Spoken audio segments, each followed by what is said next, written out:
Oui, alors je reviens juste pour terminer le live, on va dire à l'ancienne.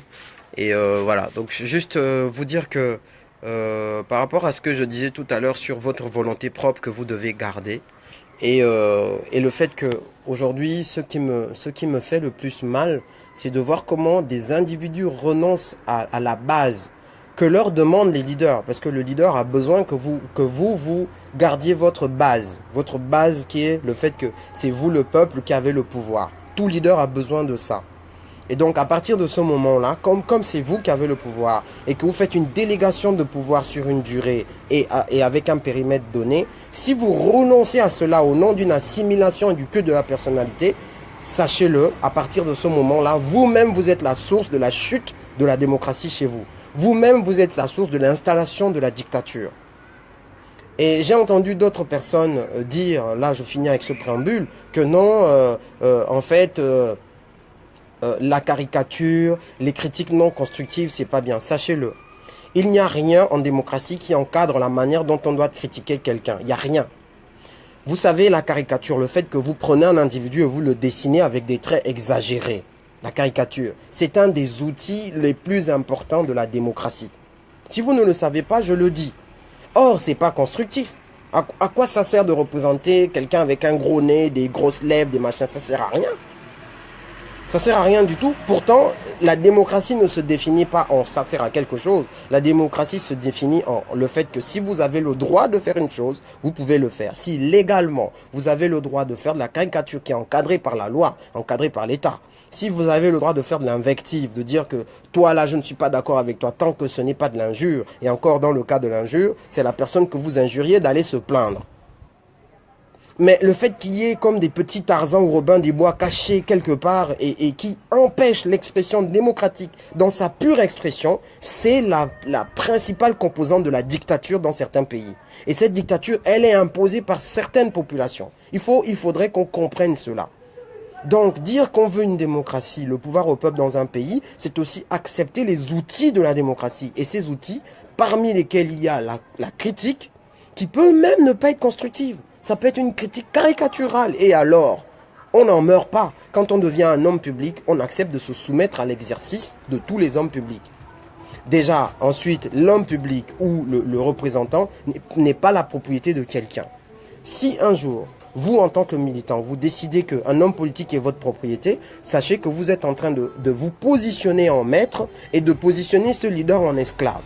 Parce qu'on n'est propriétaire que d'un bien. Vous n'avez pas la propriété d'un homme politique.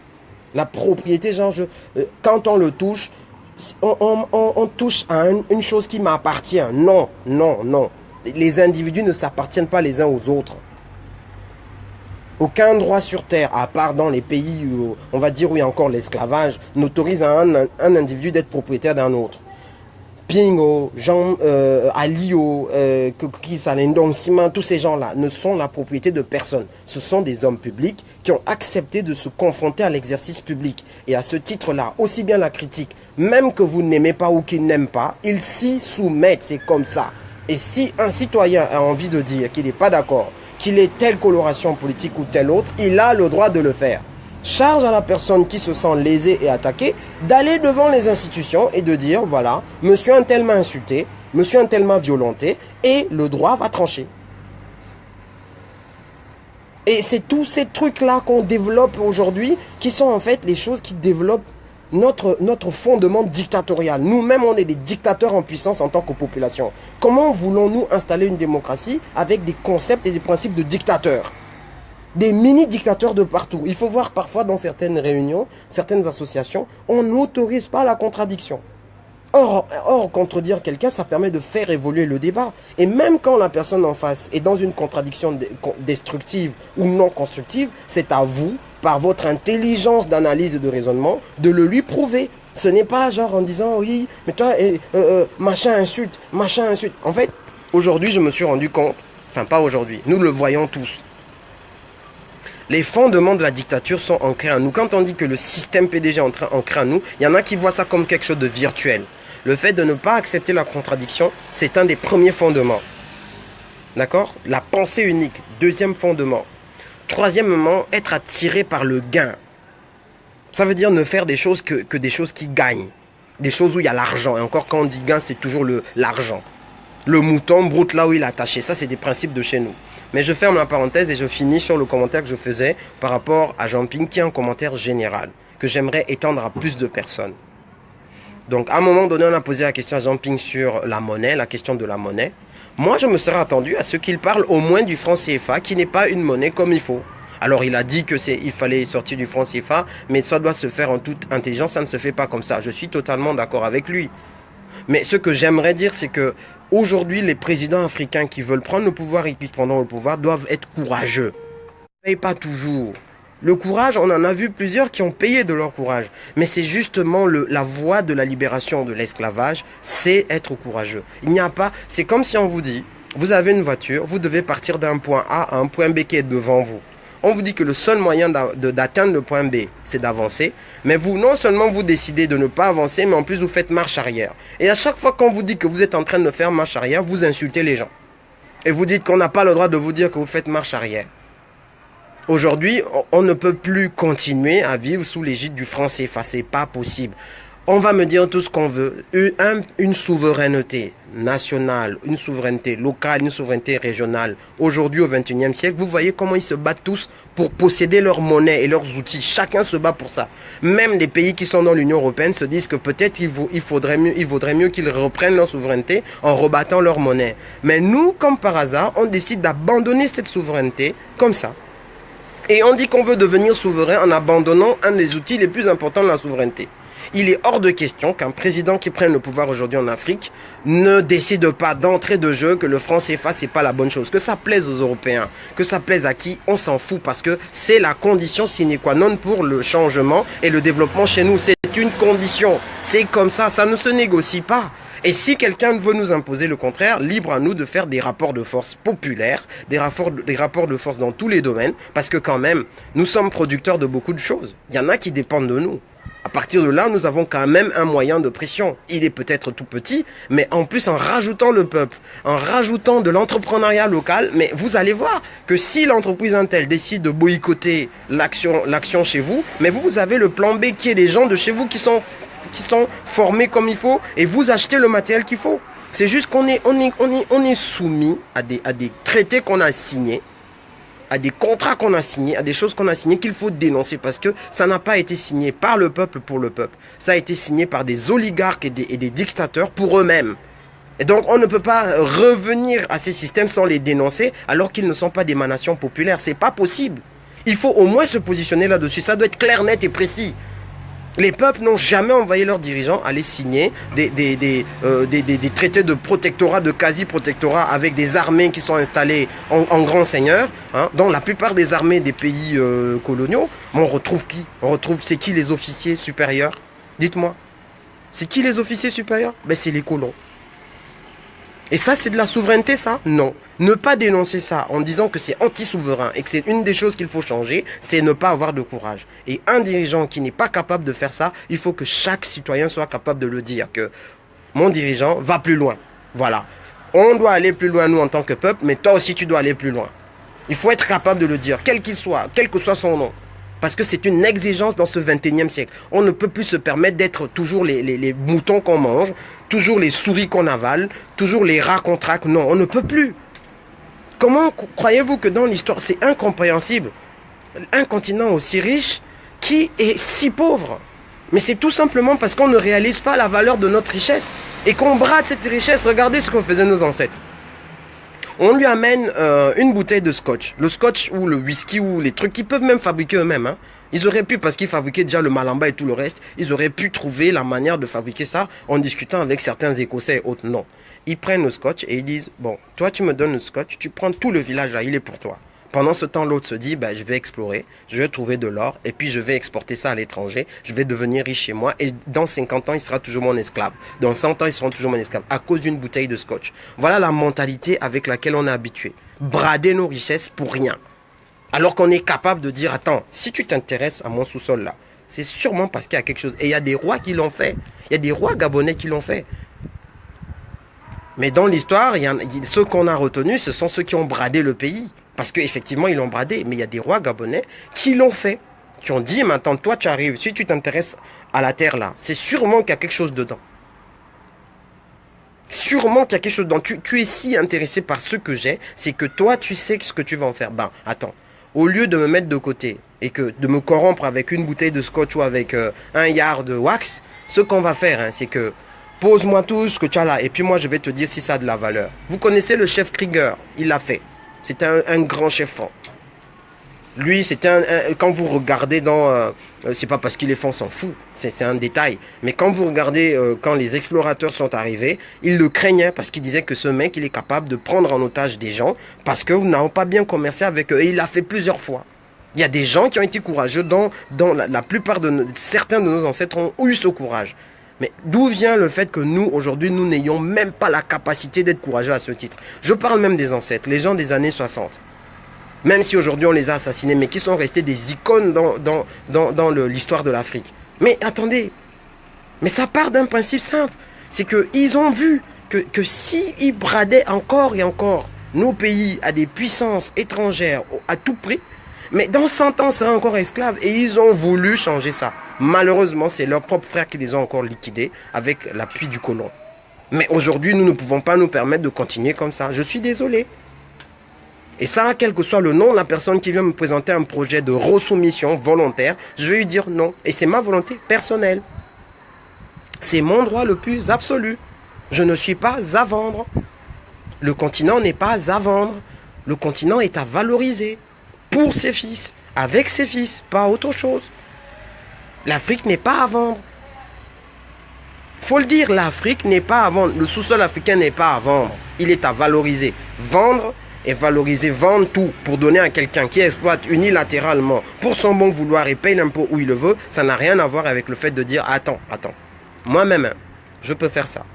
Mais aujourd'hui là, c'est toi qui as la technologie. Tu vas faire ça 1 an et tu me payes le dû qui va bien. Regardez ce que font les exploitants ici en Europe. Redemandez aux fermiers.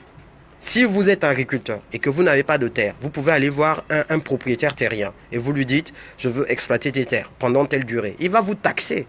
Il va vous dire attends, toi tu crois que c'est facile? C'est pas parce que moi-même je suis pas dans les champs. Hein. Mais tu veux exploiter mon champ, je sais ce que ça va te rapporter. Donc toi et moi on va s'asseoir sur une table, tu sais que c'est moi qui ai la matière première. Toi tu as la force de travail, certes, mais c'est moi qui ai la matière première. On met sur la table tout ce que ça rapporte et tout ce qu'il y a comme investissement. On se répartit ça proprement. Faut pas m'entuber. Parce que de toute façon, si tu n'as pas ma terre là, ton agriculture, tu vas la faire où en l'air? Tu fais ça où? Si tu n'as pas mon carburant, tu n'as pas mon pétrole, tu vas mettre le carburant comme dans tes 80 millions de voitures. Ou dans tes 500 millions de voitures que tu as. Ou dans tes 600 millions ou 1 milliard de voitures que tu as en Chine. Tu vas mettre le carburant, tu vas aller exploiter qui? Laisse ça, Mani, tu as besoin de moi. Donc tu t'assois là, on parle. Ça, c'est très important de le savoir. Et comme je vous dis, il y a des éléments du discours de Jean-Ping d'hier où les 17 dernières minutes, où moi j'ai trouvé que nous manquions de cohérence, nous les citoyens. Incapables de dire que là, il y a peut-être un problème. Nous ne savions pas que c'était ça ton plan. Incapable. Je ne dis même pas commencer à lancer les grandes théories. C'est de dire que, bon, donc c'est ça ton projet. Ah, j'ai pas compris. Non, tu vas seulement entendre, oui, laissez, il va d'abord arriver là-haut. Après, et puis plus tard, quand la personne va se retrouver coincée avec les engagements qu'il a pris au nom du peuple, mais sans la volonté du peuple. Parce que le peuple ne s'est pas exprimé. J'ai pas entendu qu'il y avait un référendum. Je n'ai même pas entendu que c'était dans un programme. J'ai pas vu ça quelque part. Mais aujourd'hui, on se retrouvera donc otage d'une décision qu'on n'a pas prise par un individu ou un ensemble d'individus qui ont réfléchi. Mais nous n'étions pas intégrés dans la boucle de réflexion. Et personne n'est capable de le dire ça. C'est ça le Gabon nouveau dont on parle de souveraineté. C'est ça la souveraineté populaire. Mais comment voulez-vous pas que les presses internationales nous considèrent comme des inexistants? Quand ils viennent traiter le problème du Gabon, ils parlent d'individus. Pourquoi?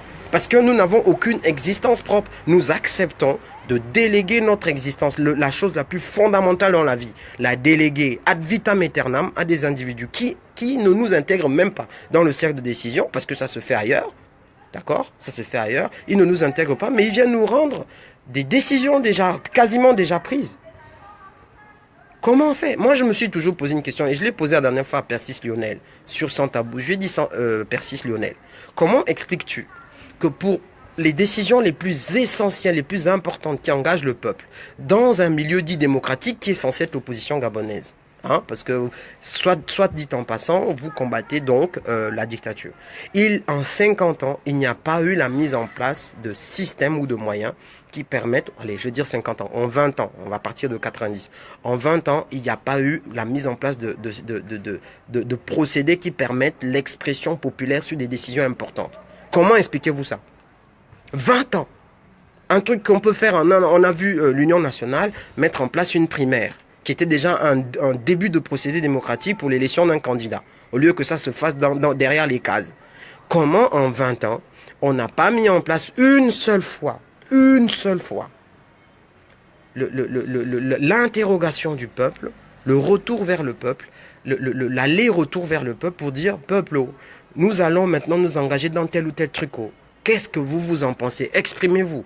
Mais c'est parce qu'on pense que les gens sont bêtes.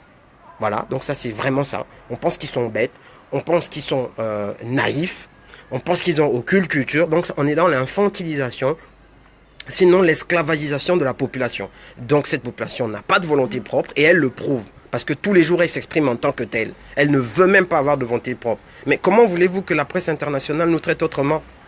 Quand ils traitent le problème du Gabon, le peuple il est où? Il n'existe pas.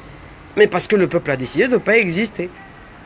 Or, exister, c'est avoir une volonté. Avoir une volonté, c'est souvent accepter que cette volonté ne soit pas toujours celle de l'autre, mais de trouver un compromis. Trouver un dénominateur commun, mais pas abandonner sa volonté propre au nom d'un culte de la personnalité. Ça, c'est un changement de mentalité qui doit s'opérer. On n'abandonne pas sa volonté au nom de quelqu'un d'autre.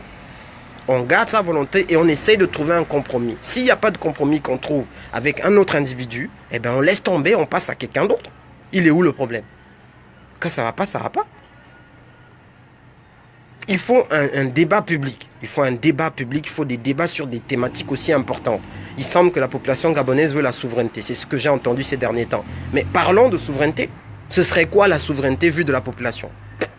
Je ne sais même pas ce que c'est. Aujourd'hui, on est reparti sur des choses qu'on nous a présentées, mais il n'y a jamais eu le retour. Il n'y a même pas eu l'interrogation du peuple là-dessus. Rien. Parce que le peuple aussi se complaît dans ça. Et il aime ça. La vidéo que je suis en train de faire là, vous ne savez pas le nombre de personnes qui vont venir m'insulter. Il y en a qui vont venir m'insulter comme d'habitude. Parce que dès que tu dis que tu as ta volonté propre, tu n'as pas le droit de dire ça. Et on te dit que tu es dans un système qui combat le PDG. Hein. Mais non, mais tu n'as pas le droit d'avoir une volonté propre. Même si ma volonté ne pèse rien du tout, j'ai le droit de l'avoir. Et si je l'exprime à travers un live, j'ai le droit de le faire. Vous comme moi d'ailleurs. Et même si ça concerne un individu ou un système, un individu public ou un système, quel qu'il soit, il faut que vous vous habituez à ça. C'est ça le fondement de la démocratie. Si on arrive au pouvoir avec des méthodes antidémocratiques, on n'installera qu'un système antidémocratique. Mais dès le moment qu'on libère la parole et qu'on demande aux gens de s'exprimer, il y a des idées qui vont arriver. Et puis les gens vont prendre confiance en eux. Parce que les systèmes dictatoriaux, une des choses qu'ils font, c'est qu'ils installent les gens dans l'idée qu'ils sont médiocres et qu'ils sont bêtes.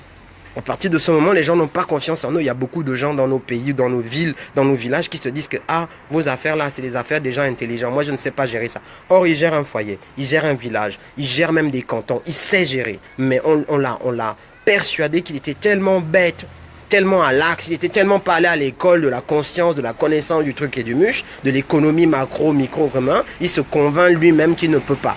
Mais c'est n'importe quoi. Nos sociétés géraient déjà des États entiers, des villes entières, des villages entiers, avant que n'arrive l'école du blanc, comme on dit. Mais c'est une science qui est une science de la sagesse qui habite beaucoup d'êtres humains qui ne sont pas allés à l'école. Il faut arrêter avec ça. Il faut arrêter d'infantiliser les gens et de les convaincre qu'ils sont médiocres. C'est faux.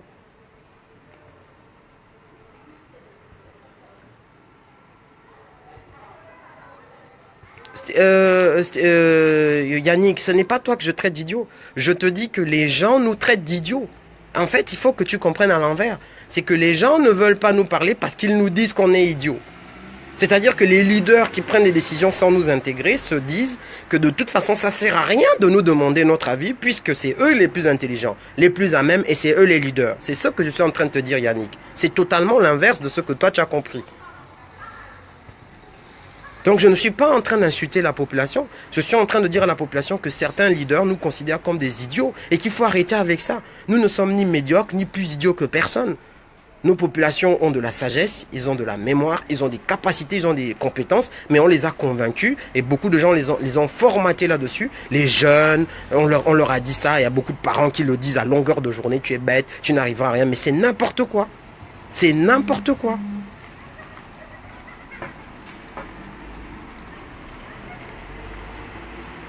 Voilà, donc je m'arrête là. J'ai fait, deux vidéos différentes, mais c'était pour finir là-dessus. Et franchement, j'espère que ce Gabon différent, nous allons le faire naître par nous-mêmes. Tout dépend de nous. Le citoyen est à la base de la nation. C'est le citoyen d'abord. C'est la valeur humaine d'abord. Si on ne se donne pas de valeur et si on ne tient pas à notre volonté propre, mais à partir de ce moment-là, nous allons construire une société qui n'a pas de valeur. Parce qu'elle repose sur des individus qui n'en ont pas ou qui ne se donnent pas de valeur. C'est pas la magie, hein, avoir une société qui a de la valeur. C'est pas la magie d'avoir une démocratie. C'est chaque individu qui, en ayant les valeurs démocratiques en lui-même d'abord, peut apporter ces valeurs dans la société élargie. Et à partir de ce moment, cette société devient démocratique. Mais c'est lui qui apporte la démocratie. Voilà, Yannick, c'est ça que je suis en train de dire. Tu as totalement compris ce que je veux dire. Le citoyen, c'est la base de la nation. Ce n'est pas le pétrole. Ce n'est pas le bois, c'est pas l'or, c'est pas le manganèse. Il y a des pays qui n'ont pas tout ça. Regardez le Japon. Les tremblements de terre tout le temps, les machins. Regardez comment ils ont aménagé leurs petites îles. Même s'il y a beaucoup de tremblements de terre et autres. Regardez, c'est des zones sismiques. Nous, on est là, on a tout. On a le soleil quasiment tout le temps. On a la forêt, 85% du territoire. On a la faune, la deuxième faune du monde, la forêt équatoriale qu'on a. Après l'Amazonie. On a tout. Mais comme la valeur est dans les choses du sous-sol et pas dans l'humain, on ne peut pas se développer. Et à partir de ce moment, l'humain ne sert à rien. L'humain, c'est un faire-valoir, comme on dit en français. Il sert à rien. Le jour où ça va changer, nos états vont changer. Le jour où cette mentalité en nous va changer, le jour où on va comprendre que c'est important d'être quelque chose, pour qu'en étant quelque chose, on s'associe à quelqu'un d'autre qui est quelque chose, et que deux quelque chose deviennent trois quelque chose, là on va comprendre que c'est là qu'on construit une nation qui est quelque chose. Mais si on n'est rien, qu'on s'associe avec rien, ça ne donne que du rien. Si on se convainc soi-même, on accepte de dire qu'on n'est rien, et qu'on s'associe avec des gens qui ne sont rien, ça ne donnera que du rien.